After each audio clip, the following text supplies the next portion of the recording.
உற்சாகமான இரவு வணக்கம்.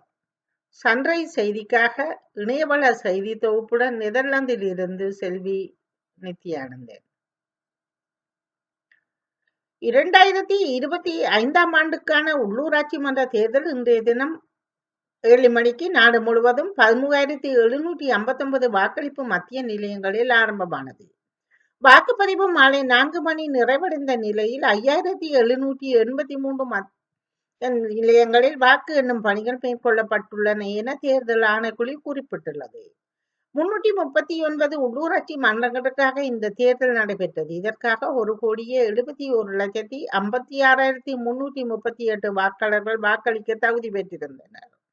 இம்முறை தேர்தலில் அரசியல் கட்சிகள் மற்றும் சுயேட்சை குழுக்களில் இருந்து 75,589 வேட்பாளர்கள் போட்டியிட்டனர்.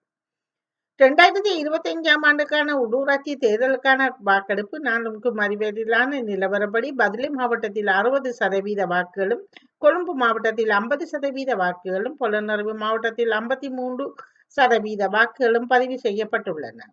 கிளிநொச்சியில் தனது முச்சக்கர வண்டியில் வாக்காளர்களை ஏற்றி இறக்கிய தமிழரசு கட்சி உறுப்பினர் ஒருவர் கிளிநொச்சி நகர் காவலரால் கைது செய்யப்பட்டுள்ளார். இந்தியா பாகிஸ்தான் இடையே எந்த நிமிடமும் போர் வெடிக்கலாம் என்ற நிலையில் நாடு முழுவதும் போர் ஒத்திகை நடத்தும்படி மாநில அரசுகளுக்கு மத்திய அரசு அவசர உத்தரவு பிறப்பித்துள்ளது. ஜம்மு காஷ்மீரில் பகல்காமில் நடத்தப்பட்ட பயங்கரவாத தாக்குதலுக்கு ஜப்பான் ராணுவ அமைச்சர் நகதானி கண்டனம் தெரிவித்துள்ளார். இந்திய மாநிலம் உத்தரப்பிரதேசத்தில் விவசாயி ஒருவர் உலக பணக்காரர் எலான் மஸ்கின் வங்கி இருப்பை முந்தைய நிகழ்வு பரபரப்பை ஏற்படுத்தியுள்ளது.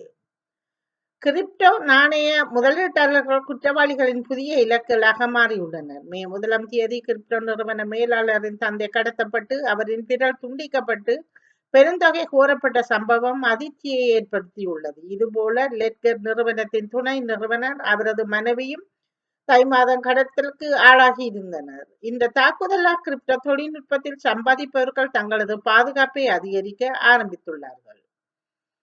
3ஆம் உலகப்போர் ஒன்று மூலம் அபாயம் உள்ளதாக பிரான்சில் வசிக்கும் 2இல் ஒருவருக்கு அதிகமானோர் நம்புவதாக தெரிவிக்கப்பட்டுள்ளது.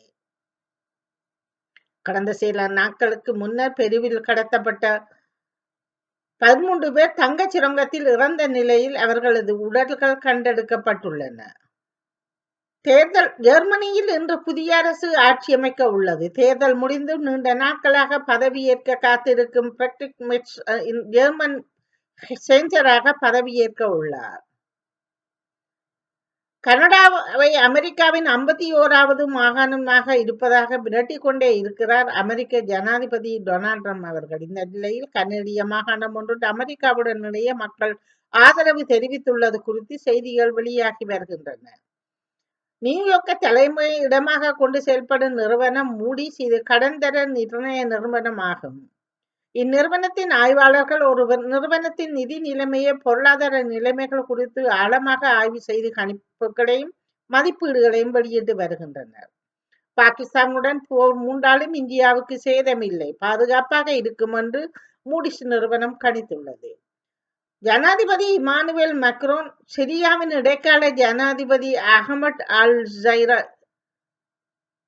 நாளைய தினம் மே மாதம் 7 புதன்கிழமை சந்திக்க உள்ளார். மொஸ்கோவை குறிவைத்து உக்ரைன் தொடர்ந்து 2வது நாளாக ஆளில்லா விமான தாக்குதலை நடத்தியுள்ளதாக ரஷ்யா தெரிவித்துள்ளது. இந்த நிலையில் பாதுகாப்பு கருதி மொஸ்கோவில் 4 முக்கிய விமான நிலையங்களும் தற்காலிகமாக மூடப்பட்டுள்ளதாக ரஷ்யாவின் விமான போக்குவரத்து கண்காணிப்பு அமைப்பான ரோசாவியாட்சியா டெலிகிராமில் தெரிவித்துள்ளது. ஏமனில் கவுதி கிளர்ச்சியாளர்களுக்கு எதிராக அமெரிக்கா மற்றும் இஸ்ரேல் பதிலடி கொடுத்ததால் அவர்களின் இலக்குகள், தளங்கள் மற்றும் படைகள் மீது திருப்பி தாக்குவோம் என்று ஈரான் மிரட்டல் விடுத்துள்ளது. ஈரான் ஆதரவு பெற்ற கவுதிகளால் ஏவப்பட்ட ஏவுகணை இஸ்ரேலின் முதன்மையான சர்வதேச விமான நிலையமான பென் சூரியன் அருகில் தாக்கியதை அடுத்து இஸ்ரேல் எச்சரிக்கை விடுத்துள்ளது. அமெரிக்கா கலிபோர்னியா தீவில் 1963 ஆண்டு மூடப்பட்ட பிரபல அல்காட்ரஸ் சிறையை மீண்டும் திறக்க ஜனாதிபதி டொனால்ட் ட்ரம்ப் உத்தரவிட்டுள்ளார். இது தொடர்பாக டொனால்ட் ட்ரம்ப் அறிவிப்பில் நீண்ட காலமாக அமெரிக்கா கொடூரமான வன்முறை மீண்டும் மீண்டும் குற்றச் செயல்களில் ஈடுபட்டு வருபவர்களால் பாதிக்கப்பட்டுள்ளது. கடந்த காலங்களில் நாம் மிகவும் தீவிரமான தேசமாக இருந்தபோது மிகவும் ஆபத்தான குற்றவாளிகளை பூட்டி வைக்கவும் அவர்கள் தீங்கு விளைவிக்கக்கூடிய எவரிடமிருந்து அவர்களை வெகு தொலைவில் வைத்திருக்கவும் அல்காட்ரஸ் சிறையை பயன்படுத்தி இருக்கிறோம் என்றும் தெரிய வந்துள்ளது. ஆஸ்திரேலியாவில் இலங்கையை பூர்வீகமாக கொண்ட காமினி சந்திரசேகரா துவிச்சக்கர வண்டியில் சென்று சாதனை படைத்துள்ளார். மேட்ரிட் ஓபன் டென்னிஸ் தொடரின் இறுதிப் போட்டியில் நோர்வேயின் கேஸ்பர் ரூட் முதல் ATP மாஸ்டர்ஸ் 1000வது பட்டம் வென்றுள்ளார்.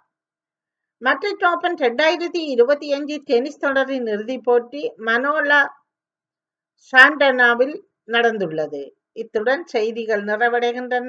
நன்றி, வணக்கம்.